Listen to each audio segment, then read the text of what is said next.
వాక్యం అంటుంది, అనేకులు తూర్పు నుండి పడమటి నుండి వచ్చి అబ్రహాముతో కూడాను, ఇస్సాకుతో కూడాను, యాకోబుతో కూడాను పరలోక రాజ్యంలో కూర్చుందురు గాని రాజ్య సంబంధులు వేలపడి చీకట్లో త్రోయబడుదురు. అక్కడ ఏడుపు పండ్లు కోరుకుంటే ఉండనని మీతో చెప్పుచున్నాను. అంతటా యేసు, ఇక వెళ్ళుము, నీవు విశ్వసించిన ప్రకారం నీకు అవును గాక.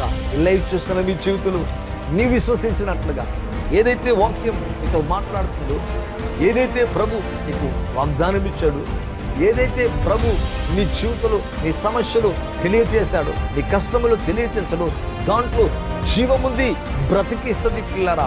ఇక్కడ అంటున్నాడు, నీవు విశ్వసించిన ప్రకారం నీకు అవునుగా కానీ శతాధిపతితో చెప్పగా ఆ గడియలోనే అతని దాసులు స్వస్థపరచబడెను, బ్రతికింపబడ్డాడంట. ఎందుకు? ఆయన మాట బ్రతికిస్తుంది. అందుకే పట్టుకోమంటున్నాడు.